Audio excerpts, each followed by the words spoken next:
Welcome, everyone, to this week's episode of the Noble Dram.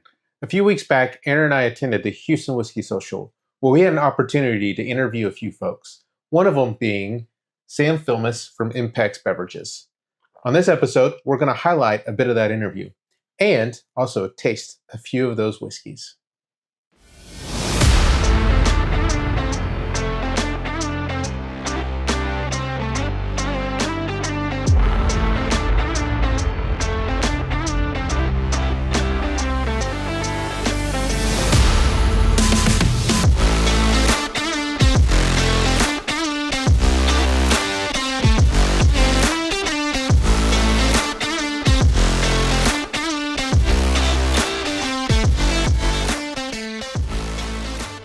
Hey, everyone. Aaron here for the Noble Dram. Joining us this afternoon is Sam Filmus. Aaron, Gavin, thank you for inviting me here. I'm very proud to be part of Noble Drams.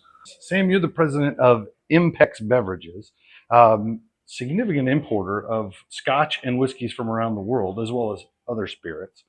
We're going to focus a little bit today on obviously the scotch and whiskey side of things. Sam, tell us a little bit about when you guys are trying to decide what brands to bring to the U.S. market. How do you decide which distilleries to reach out to? We are a smaller size importer, which I'm proudly saying. We're trying to keep our portfolio compact and not too large. So every brand in the portfolio would have its own attention. Our first criteria of bringing or deciding to bring whiskey to the portfolio or any other spirits would be people behind the brands. That's number one thing. We want to make sure that we share the philosophy with them, our passion, our enthusiasm to whiskey. We want to see who is behind those stills, who is behind those marketing team, and etc. If that matches, then we go to quality, pricing, packaging, and many, many other aspects before we make our decision to bring or not to bring the whiskey. Before we continue on with my interview with Sam, I thought it was important that Gavin and I have a glass of whiskey to enjoy while we sit here with you guys. So, the requirement for this episode, because it's Impex Beverages, we had to go pick a bottle from Impex Beverages. So, Gavin, tell us about your bottle. All right. My bottle is the Lochlea Batch 1 of their Cask strength. Batch 1. Batch 1. The numero uno. The numero uno. Look at that. Spilled a little, and you know what I like to do with that. Save that for later. Yeah, you know. All right. So Lochlea is a family-owned and operated distillery in Ayrshire, Scotland. I kind of like the sound of Ayrshire, but it sounds a little more British. Ayrshire. And if there's one thing I know about the Scottish, they don't like sounding British. That's very true. So, fun fact for folks out there, it's actually where my family came from. Like this is your hometown whiskey, then? Yes. Yeah. Yes. How fun is this? Hometown whiskey. Yep. My family hails from Ayrshire, Scotland. Oh, that's pretty cool. That's pretty cool. So now, help me out for a sec, though, because Lochlea is not a distillery, I think, that is real widely known. Tell us a little bit about why that might be. So the distillery started way back in the year of 2014-ish. So this is a new one. This would explain why this is batch number 1. Batch number 1. They probably don't have a lot of batches if they just started in 2014. I think they just launched batch number 2. Oh, so this is actively batch number 1, so to speak. Yes. Okay. So Yeah, we were doing the classic malts, and we had stuff from the 1700s or early 1800s. This is from the early 2000s. Yes. Yeah.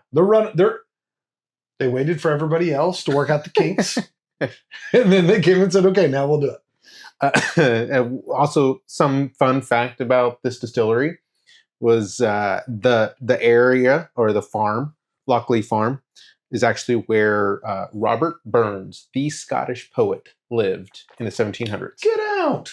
One of my favorite nights. One of the favorite nights of the year is Robert Burns night, where we sit around and wear kilts, and eat haggis, and pretend that we are Scottish through and through, and drink whiskey all night long. Yep. It might be one of the few times a year I read poetry. Aw, that's so fun. Yeah. So, a bit about what's in the glass. Like I said, batch number 1 of their cask strength. We're setting. Does it drink? It's got cask strength all over it, right? For sure. We're sitting right around 120.2 proof. Ooh, so it's probably a critical point too, right? Yes. You know I love my points. So 0.2. We are sitting right at the first fill bourbon barrels.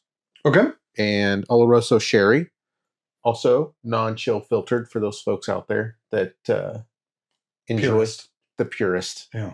Yes. So we'll have to do an episode one night where we just debate the finer points of chill filtration or non-chill filtration. Yes, I think we'll save that for the nerdy group. I think the crowd is asking. Yeah, no. I get that all the time. Everywhere we go. Yeah. People are like, you need to delve further into the minutia of whiskey production. All right. So while Gavin and I sit here and enjoy these sips, I thought this would be a great time for us to kick back and let you guys listen to a little bit more of my interview with Sam while we were at the Whiskey Social. So while we sit here and taste, enjoy a couple more questions from the interview, and we'll be right back. Talk a little bit about your background before Impex, because I know you were with you started JVS, which was a wine importer, correct? And then moved into spirits. Yeah, I started JVS as a distributor in California, wine and spirits and beer in 1997. And then in 2008, we opened a company called Impex Beverages, which now represents our brands in 46 states. So, but your background is a little more whiskey related than maybe wine. Is that true? Well, good question, Aaron. I started with wine because I'm from Moldova. Moldova is a wine country, same latitude as Burgundy in France. And that was something that I thought I would bring part of what I left there into the United States. And then I decided to enlarge the portfolio because what I was bringing was strictly for ethnic markets, Eastern European population, and I wanted to make it larger and broader. So that's where the love into spirits, specifically whiskey, came up. Okay. So you've had a pretty significant impact on the whiskey world. Back in 2018, you were honored as a keeper of the Quake, correct? I was, and I hope I did have some, maybe not significant, but some noticeable influence on what's going on in the whiskey world. So I appreciate the question. So for our viewers who aren't familiar with what a keeper of the Quake is, can you walk us through what that is and what that meant to you to be honored that way? Well, it meant to me the world, because everyone in this industry probably goes to bed and thinks of waking up and being a keeper. So I'm not going to hide the excitement and the importance of it. It's a club. At the time I was inducted, they have about 2,500 people. Now I've heard it's about 3,000 people, which is great. It's growing significantly. It's for people who did make some impact, smaller or bigger, into the industry. It takes place in the Blair Ethel Castle, which is by itself a monument to history.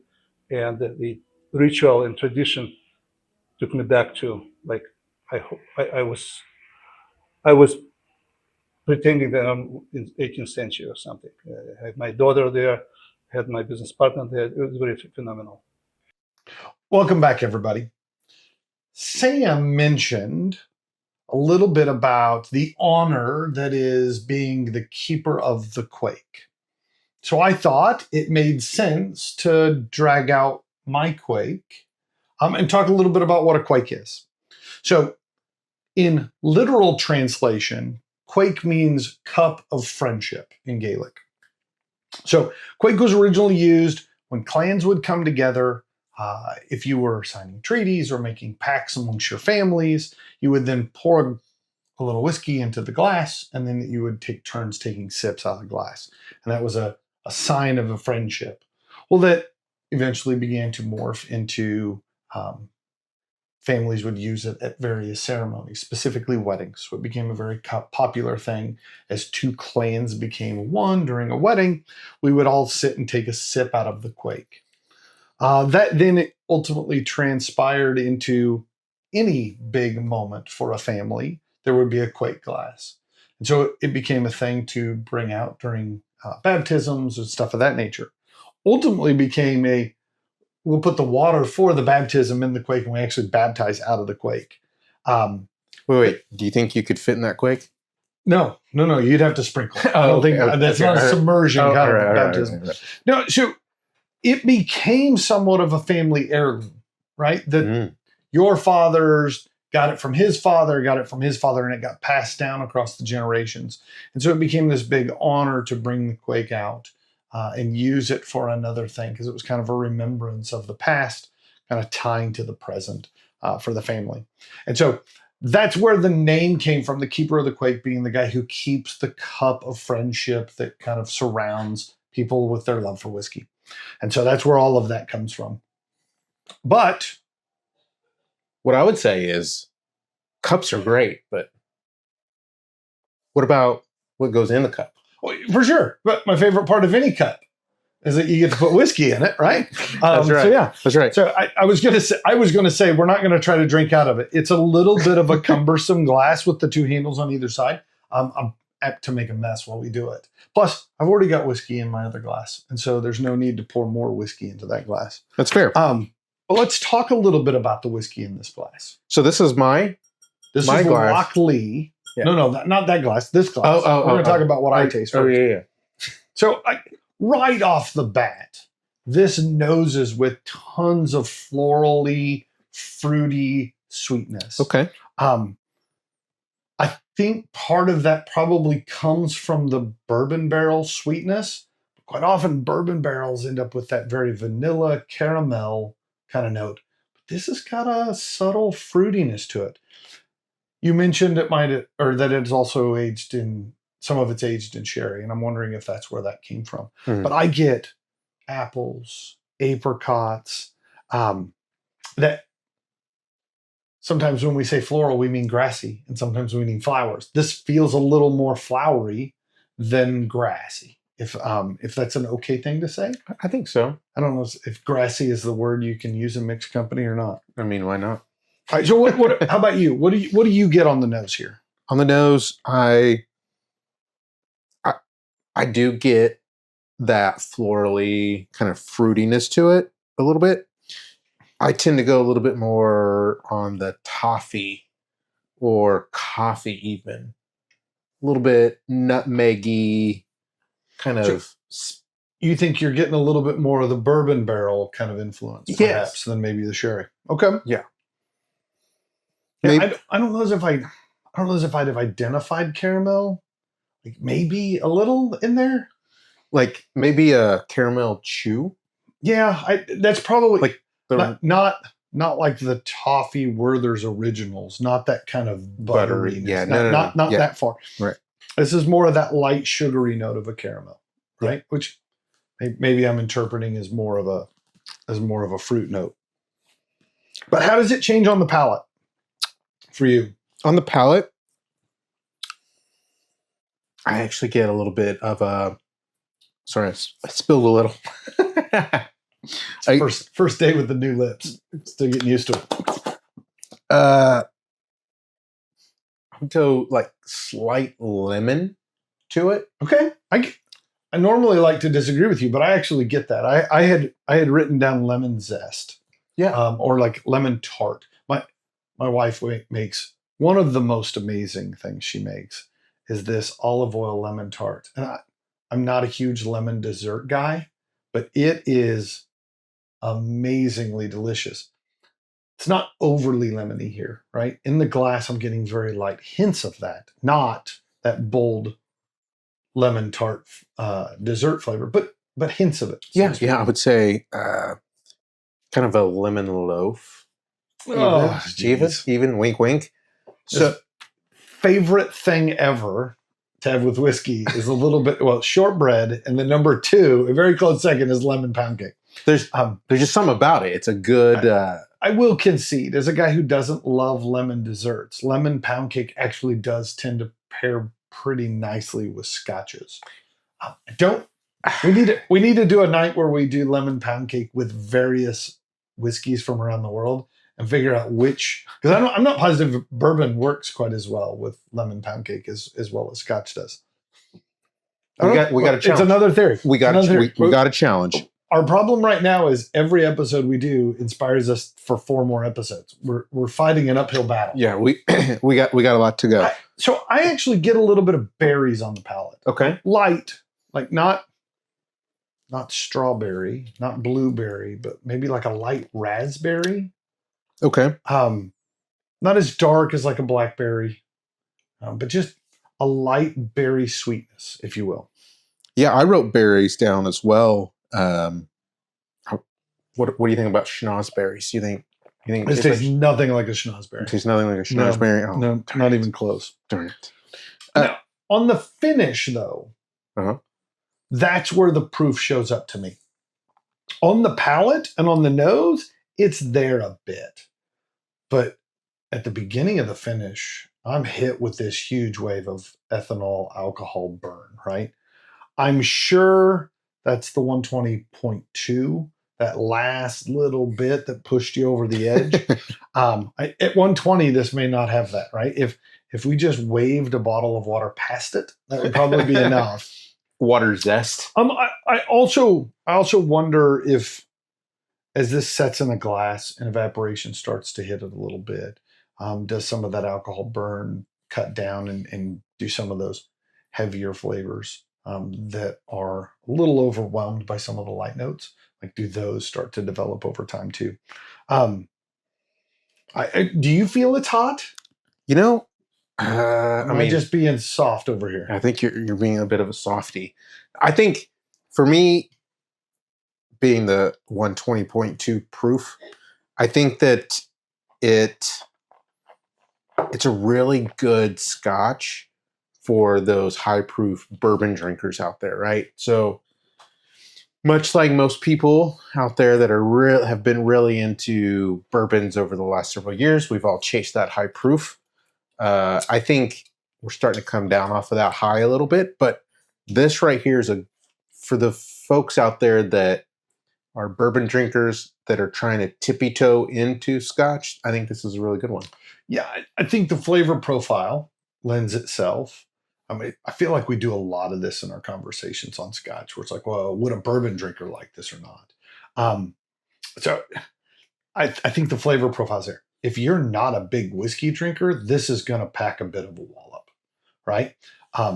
It makes me wonder. I don't have a water bottle here to put a couple drops in. And plus, I'm not positive I'm going to like it more if I add water. So I'm a little hesitant every time. I'm a little hesitant to add water. But I wonder if the sweetness opens up a little bit more as the proof comes down, which is pretty typical.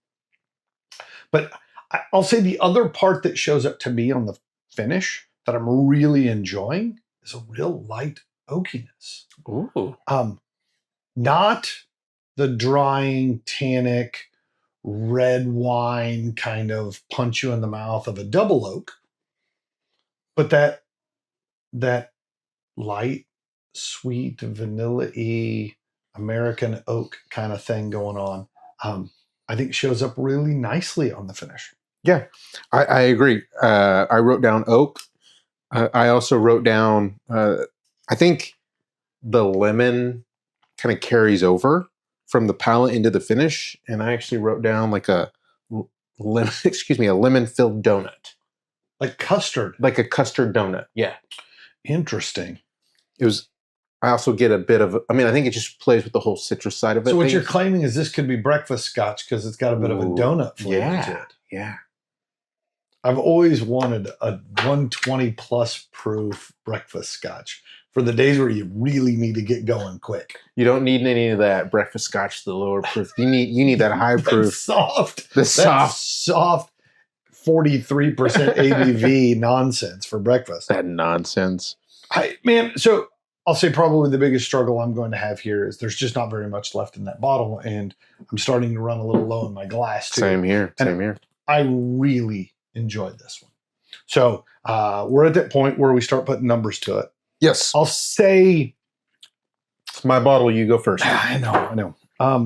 I always hate this because I feel like whatever I say, you're just going to add one to it. And so it's like your easy one is the one where I have to say first.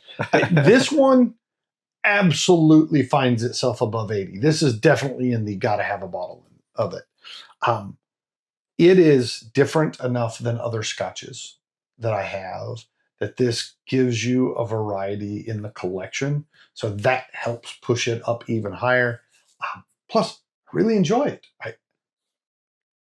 The notion that you call a scotch at breakfast scotch sounds like you're insulting, but there are some absolutely wonderful, light, florally, fruity scotches that are just exquisite. I give this one a solid 87. This is high up on my list. This was really good. Ooh. Can I tell you a secret? You picked 88? No, I didn't. What? But before I say my number, Uh-oh.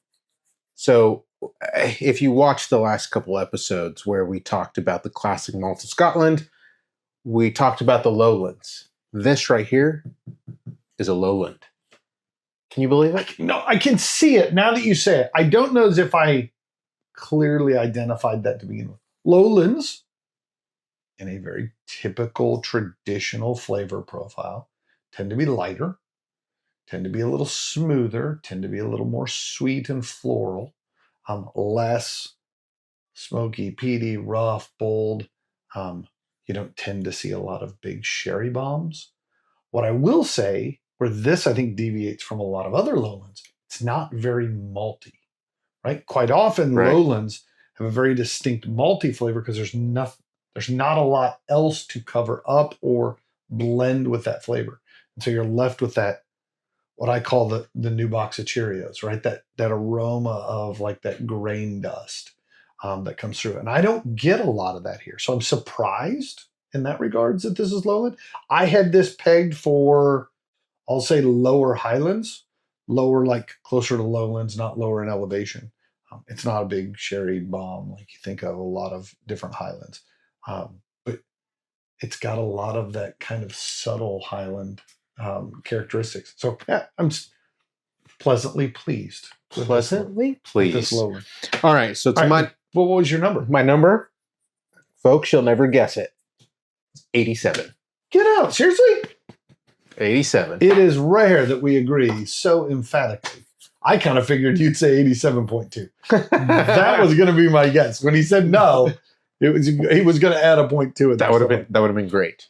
All right, so we still have another bottle to go tonight, which is not that the second bottle is better, but my favorite part is that we get to taste two. But in between now and then, we wanted to give you guys a chance to go back and listen to a little bit more of my interview with Sam, where he's going to talk about the family that this bottle number 2, comes from. So go check it out, and we'll be right back. So your background is wine and whiskey. Now you guys have started the Impex collection, where you guys are doing your own bottlings of single casks from a variety of distilleries from around the world. You guys are on what? We've gone through 4 different editions? Yeah, and now the fifth edition is in pipeline as well. Okay. So talk to us a little bit about that process of picking barrels. Sure. So I started my career in the whiskey by representing an independent bottler. So independent bottle is kind of in my heart.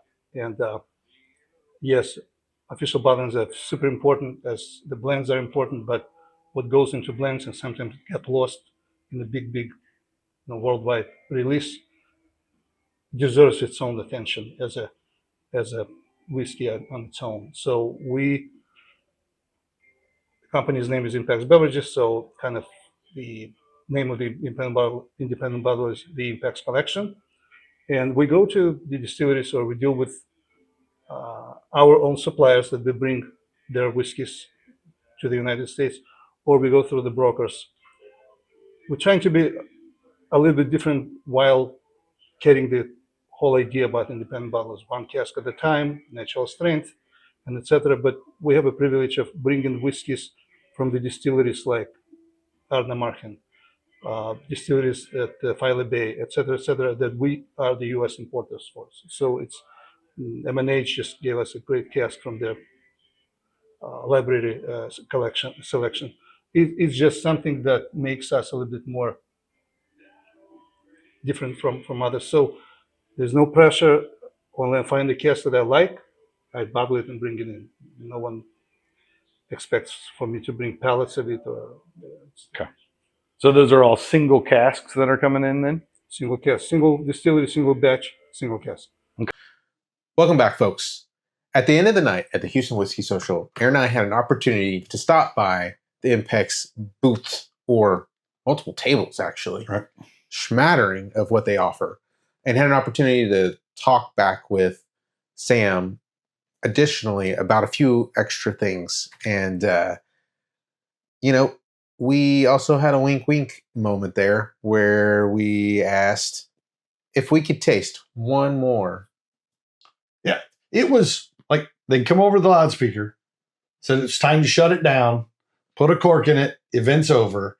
And Sam had been sharing a multitude of delicious whiskeys with us. And so we asked, like, oh, is maybe just one more? Just one more? Just one more. And so what's he do? He reaches over and takes a bottle and kind of slides it towards us and says, try that one when you get home. So here we are, ready to try that one. Well, let's get to getting, and let's try this one.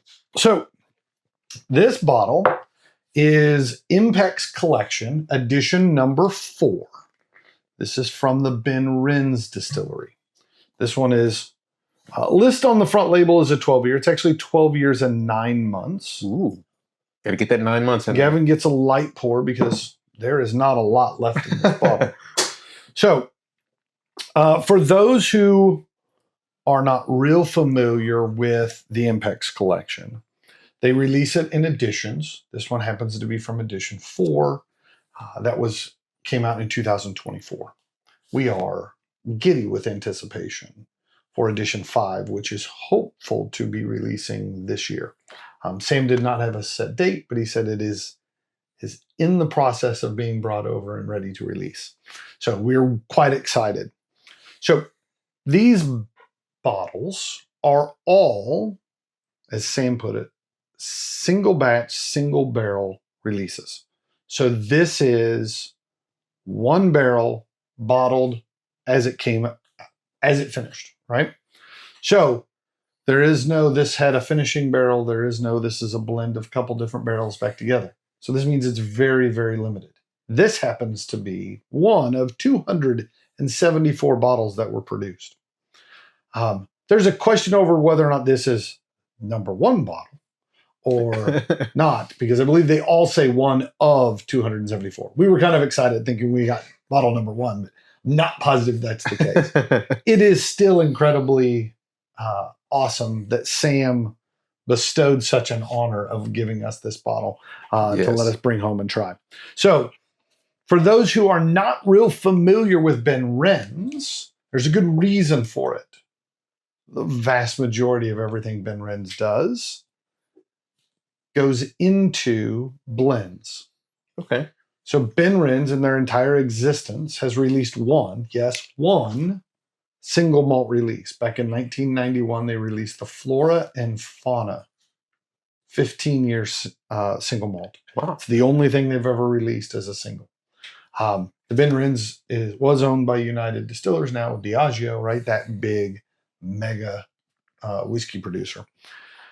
So what that means is if you ever find a bottle of Benrinnes somewhere, it's almost guaranteed that that's an independent bottlers, right? So just like Impex Collection, there are other people that go and purchase bottles or purchase barrels, I should say, or groups of barrels to do their own singular releases. So this one's come down quite a bit. Still barrel proof, barrel strength, but this is only 58.9% ABV. So this pales in comparison to bottle number 1, which was up over 60%, 60.1 if we're going to get into the technical details. That's right. So We're going to take a moment while you guys finish up the last few questions of our interview with Sam. And when we come back, we're going to talk about what we get in this glass, both on the nose and on the palate and on the finish. And we'll give them some scores. See you there. In the world that we're in right now, tariffs have become this huge point of conversation. I think something that got missed in previous tariff negotiations was the U.S. changing their rules with regards to 750 milliliter bottles and allowing 700 milliliter bottles. Can you tell us how that changes you as an importer on what bottles you're allowed to bring to the States? And is there some products that are now on shelves that wouldn't have otherwise been because of that change? Sure, and that's a great question. I'll start with tariffs. We'll probably say that every and each of our suppliers agreed to absorb the tariffs with us. So 50-50, it's not reflected on the end customer on the shelf. So that's a very big achievement. We had the same thing in 2019 when the tariffs were applied for Scotch whiskey. We had that with Kilchoman. Again, just in mind of a goal not to having the price to go up. And as for 750 to 700 mil, when 700 mil was allowed to be brought to the United States, a lot of people here were able to get a hold of expressions that were only available outside the United States. So to us, more varietals, more diversity, more different taste profiles people are getting a hold of brings better business, brings more popularity of single malt Scotch whiskey business specifically. So Gavin and I are both big fans of a number of your brands that you import, specifically Kilchoman and Isle of Rassay, are two of our favorite distilleries worldwide. Is there stuff coming, whether from those distilleries or some of your others, that we should be keeping our eyes out for something fun coming in the near future? Sure. So we proudly say that we've been Kilchoman U.S. importer since day one, and we celebrated the 15 years of being the importer. At the same time, they were celebrating their 20th anniversary. So there was 4 different expressions that were released celebrating that big milestone for the distillery. I know I've been to a few spec stores and they were asking for more 18-year-old Kilchoman. Unfortunately, it's gone. So what's in the pipeline? I'm looking for a manifest of single casks that they usually send to me at the beginning of each year, where I would be able to select 3 casks that are for Kilchoman Cask Evolution series, and some other things and specs will be offered, as we always keep them in mind, on specific single casks. In Glenallachie, we're going to be bringing some expressions of Santish series that was great. There's a lot of things in pipeline. We won't be able to feed them, but look out for the space. Welcome back again, folks. So in that last round of questions with Sam, it got us thinking, this bottle right here is 700 milliliters, which also is one of those fun coincidences that happened with the tariffs a few years ago and the rule change, right? And so a prime example of exactly what we were discussing. Exactly. We may not have ever had this bottle if that had never happened. If my memory serves right, if I could only ever have one bottle ever again selection was a bottle of Isle of Rassay. Isle of Rassay also is a 700 milliliter bottling. Absolutely. So there's 2 prime examples of whiskeys we would have otherwise not had if it hadn't been for the final hash out of all those tariff negotiations. So a lot of fun. And also, Isle of Rassay is also part of Impex. Yep. See, it all ties together. All ties together. It's almost like we planned it. I'm teasing. That was not why we did not plan that at all. It was just dumb luck. All right. Let's talk a little bit about Benrinnes, though. Because while you guys were away, listening to the last of that interview, we've been sitting here nosing and sniffing and jotting notes and taking sips and agreeing and disagreeing to some extent. So why don't you walk everyone through kind of what you picked up on the nose from that Benrinnes? So we talk a lot about what I get when we talk about bourbons on the nose and on the palate being kind of that soda or cola, right? Do not tell me you've got cherry cola on this one. There's no cherry cola. Nothing of the sort. But I get a bit of lemon lime. So I really thought you were going to argue cherry cola. no. So I'm going to argue that this on the nose has a bit of a spriteness to it. You get that lemon lime, that carbonation. It just it pops in the nose. I will say much more lemon lime soda than cola for sure. Yes. It's not that sweet and sugary, right? When I think of sodas, I always think of how sugary they are. And I don't get that level of sweetness. This is a little more savory than sweet, Okay. if you will. Remember earlier we talked about floral being very much flowers in the Lochlea. But in the Benrinnes, the floral I get here is a little bit more cut hay, a little bit of dried grass kind of note. Disagree. Really? Yeah, I get more of that floralness to it. Kind of perfumey. I know we talked about that a bit in previous shows, but I feel like it's opposite of the grassy hay note for me, and it's more on the florally flower note. I'll say I'm getting more of the grass notes on the nose than I get on the palate or the finish. Okay. So yes, I think as we sit and have sips, and I've moved away from nose alone, right? And I've got those other flavors from having taken a sip. I think that changes it slightly. This is a relatively light nose, though. What I'll say is none of the stuff I think I'm talking about are real bold, pungent aromas. They're very soft, very subtle. What came to my mind is it would be like if you had your watercolor palette and you made everything into pastels, right? Like, yes, it's got red in it, but it's not bold red. It's that soft, Pinkish. muted pink, right? Or baby blue, right? Yeah.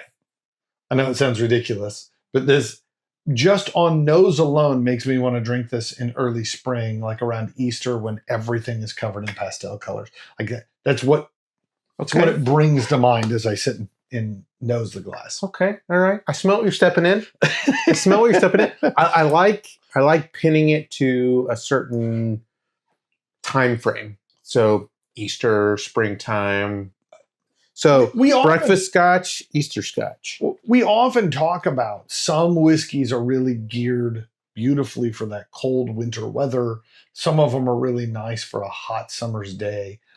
This one feels somewhere in between. All right. So it's a spring one. All right, but on the palate, where does it go?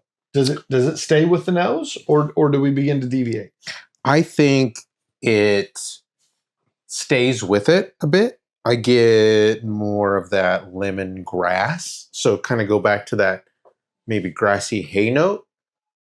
Now you're agreeing with me? Just a tad bit, guys. Just a tad bit, all right?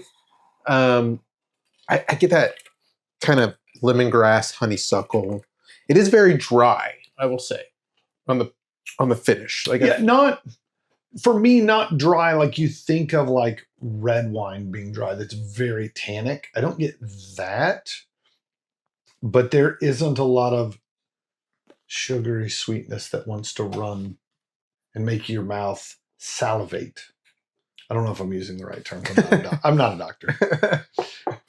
If you ever find yourself in need of medical assistance, I'm not your guy. I won't lie. He'd pour whiskey on it and yep. Boots good boogie out of there. I can help you cut through the pain with a nip of whiskey. To me, I got more sweetness on the palate than I got on the nose.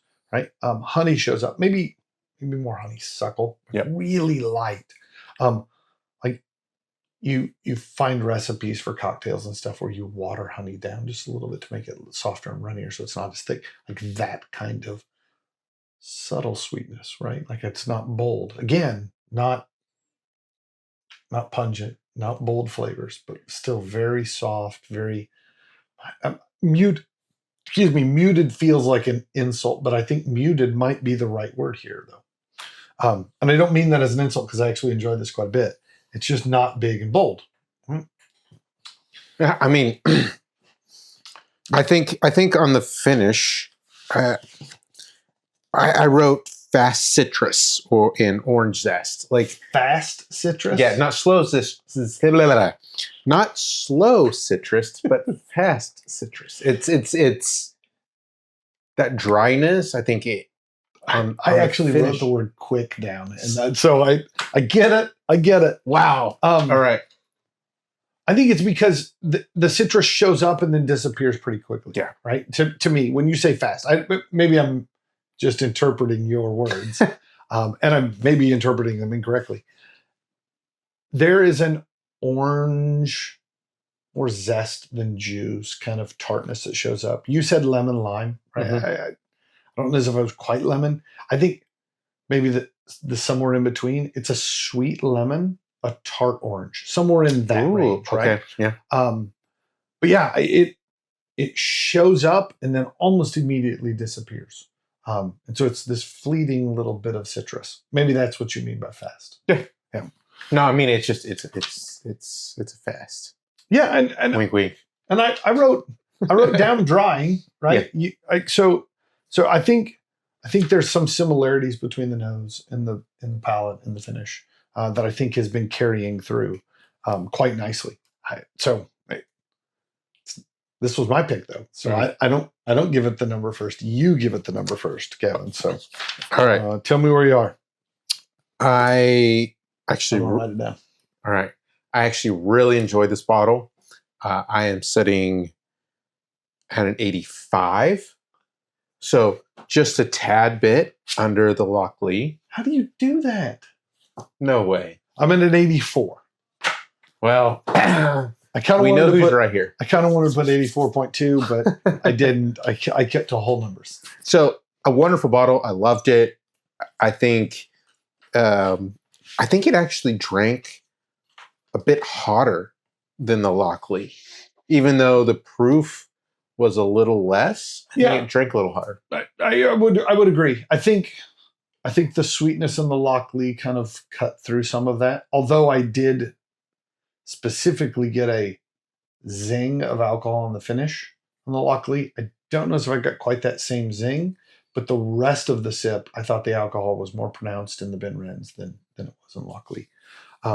Both, I wish we had enough in both bottles that we could taste it with and without water just to kind of see what it does.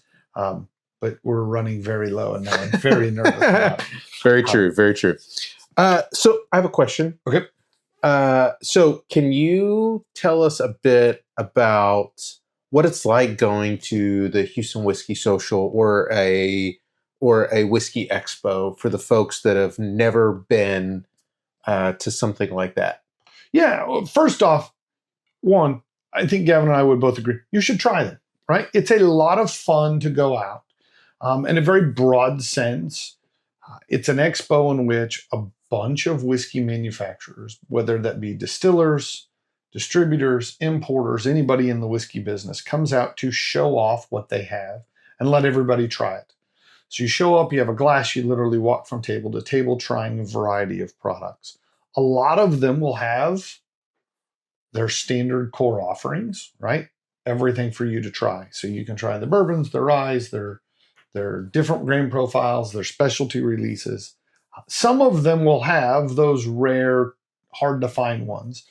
Some of the events will have an open time frame earlier in the evening, a kind of a VIP hour, so to speak. You have paid more to get earlier access. The idea being at the earlier access, the bottles that are going to be highly coveted haven't gone empty yet. Right. But if you're one who says, man, I like some whiskeys, I don't like others, I don't know what it is that I like or don't like, and the idea of going and buying 20 or 30 bottles to test all of these theories out would be too expensive.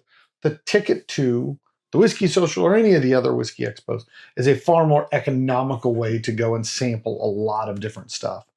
A lot of them will have either the opportunity for you to order bottles from the event through a local retailer or snap pictures of the various bottles that you enjoy so you can go back. probably the other aspect that we really enjoy is quite often the guy behind the table pouring is the Texas distribution guy or the regional sales guy, or maybe it's the master distiller or the president of the importing company that happens to have brought the bottle to you. You get a chance to have conversations and chat with those people that bring whiskey to us. And as we always say, the whiskey in the glass is fabulous, but it's the conversation that surrounds it that makes it even better. And that's probably my favorite part of Whiskey Expos, the opportunity to sit down and talk to those people. So if you haven't gone, absolutely go. If you did make it out to the Houston Whiskey Social and stop by the Impex table, whether you tried the Benrinnes or any of the other 40 or 50 bottles they had set out and tried stuff, we'd love to hear what you thought of their products. Or if you already own bottles and it's one of your favorite, or you've tried stuff and loved or hated it, we'd certainly love to hear that. So please, comments down below. Let Gavin and I know what you think of all of this wonderful stuff. And first and foremost, we would love to thank the Houston Whiskey Social family for allowing us to be there. Mike, Todd, Dominic, thank you so much for rolling out the red carpet for us. It was a phenomenal evening. So highly suggest anybody that is interested in going, hitting up the Houston Whiskey Social here in town next year. Yeah, so for those who don't know, happens in the fall, right? Typically early to mid-November, once a year, exist on the south side of town. Certainly, if you're in the Houston area or the greater Texas area, go. Mm-hmm. Lastly, I want to give a special thanks to Sam and the rest of the team over at Impex. We really appreciate you taking time out of a relatively busy day, running around, getting everything set up to kind of sit and talk with us, and then to have shared such wonderful whiskeys with us. So I will share just one quick little fun story before we finish up the episode. I got up Sunday morning after the Whiskey Social. I happened to talk to my dad that day. And so he is asking what we've been up to. And I said, well, we've just gone down and been to the Whiskey Social. And he's come down before, so he knows what it's all about. And I was telling him, though, that this time it was a little different because Gavin and I were there as quote unquote media. And we had a chance to sit down and interview a handful of people. And he asked who we were interviewing, and I mentioned several different names, and I got to Impex Beverages. And Dad stopped for a second and said, was it Sam? And I said, yeah, actually, yeah, we sat and talked with Sam Filmus. And I mean, he went full fangirl. I mean, it was insane. He could not believe that we had just met Sam, let alone had a chance to sit and chat with him. At first, I don't think he believed me. He's like, there's no way. And so I had to send him a screen capture of my text messages between Sam and I trying to get the interview set up. He was just absolutely blown away, insanely jealous that we got to meet Sam. So, Dad, if you're watching out there, there is just, I mean just a splash left in this bottle. We will save this for you when you come down next and let you have a little bit of the bottle that Sam shared with us. So we find ourselves at the end of yet another wonderful episode of the Noble Dram. So I say, raise our glasses. This is for the guys at HWS, the guys at Impex, and Sam specifically. Cheers. And Slancheva. We want to thank you, our noble listener, for joining us. We believe each whiskey has a story, and so do you. So give us your thoughts by leaving a comment. And if you have a whiskey you'd like to see us share, let us know. You don't want to miss a single episode, so subscribe to our YouTube channel. And make sure to like and follow us on Facebook, Instagram, and TikTok to stay up to date on the Noble Dram. And if you find watching us difficult, you can always listen to each episode on Apple Podcasts and Spotify. As always, be noble and enjoy your dram responsibly.